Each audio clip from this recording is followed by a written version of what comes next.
Okay, we're back without Marjorie Taylor Greene. You all ran her off. She's gone. Yeah, why'd you do that? She's gone. So we'll take your calls or comments or whatever you got to say, but she left. She said she enjoyed my show and she's through and got up and left. So she's out of here. Nothing I can do about that, okay? Caller, go ahead. Did you guys know that local access still existed like this? Jesus, this looks like 2001. Anyways, Marjorie Taylor Greene not pictured there because she'd already been rough talked and run off. She left the entire public access show. So I guess give her props for trying to talk to the public access folks, but she couldn't handle the heat. Really weird. She insulted callers, which we're going to get to as well. But the main first point about this, which I think had her pretty uncomfortable, her opponent, Marcus Flowers, had bought up ad space because it was probably very expensive on the front ends of this. On the front end and back end of every segment she was on, he was running ads that looked like this. Really no clue what we were getting into, and now I'm voting Marcus Flowers. Marcus Flowers. Marcus Flowers. Marcus Flowers. I'm Marcus Flowers, and I approve this message. All right, we're back.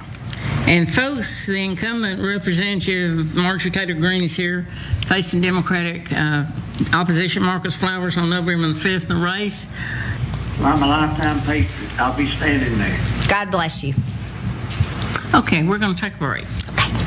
We're talking. Marjorie Taylor Greene expressed support for executing Democratic members of Congress. Flood the Capitol building. Flood the Capitol building. The Capitol building.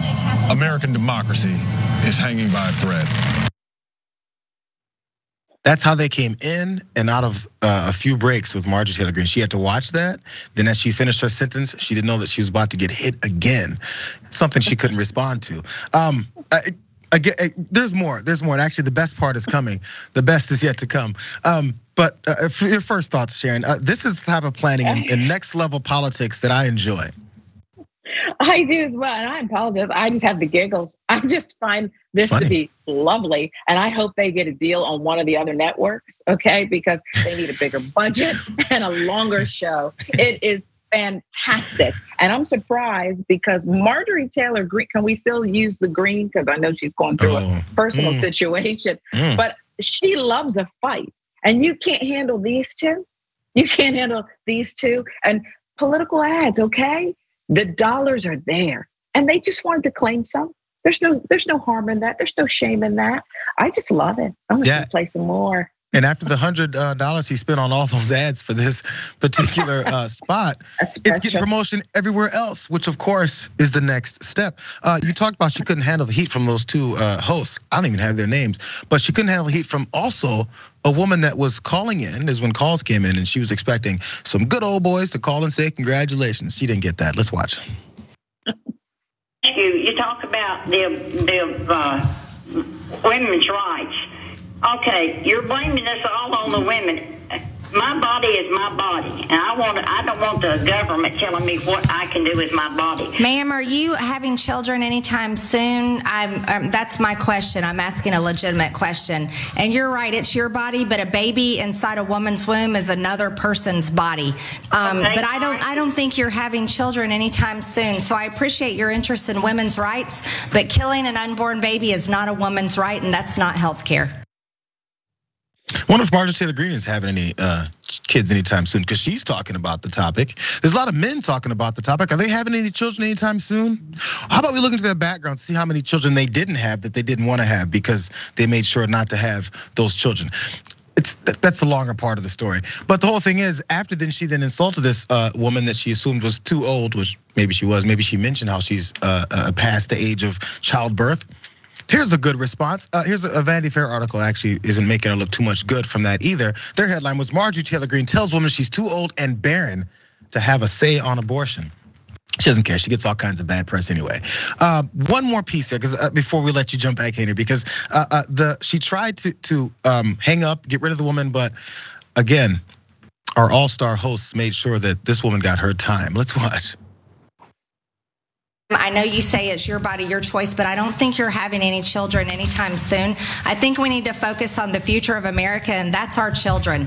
Healthcare saves lives. Abortion kills a life. Thank you so much for your question tonight. No, I'm not through. I want you to focus on the fact that you are still you're still on that election. You still don't believe that Georgia voted for Biden. You still don't believe that. Now you said that Georgia. You don't believe that happened.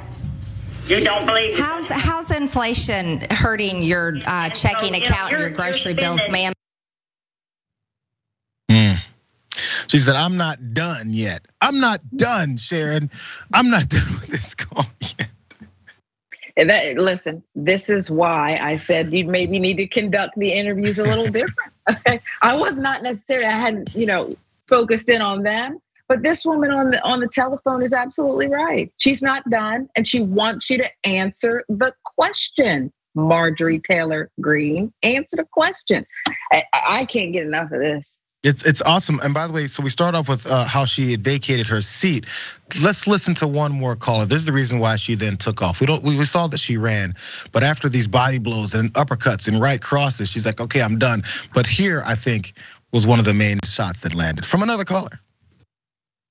Gonna happen. Do you support the illegal invasion? Together, which they're not going to do, and you certainly aren't going to work together with anybody. And you can tell that Gerald that called in, I'll cancel his vote out. All right, thank you for your call. Okay, let's take this next call. Caller, go ahead.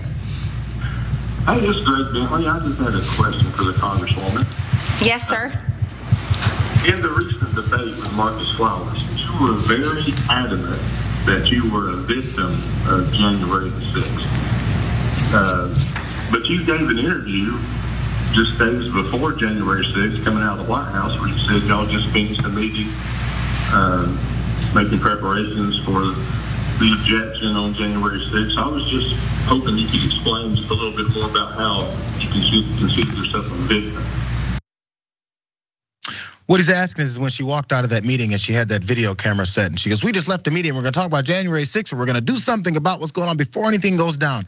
This is before then she said that she was a victim of January 6th. In case you couldn't hear the way he was asking those questions. That was one of the last things that she took before she took off. I was going to say something else, but this is a family show, Sharon. Sometimes you got to run. Listen.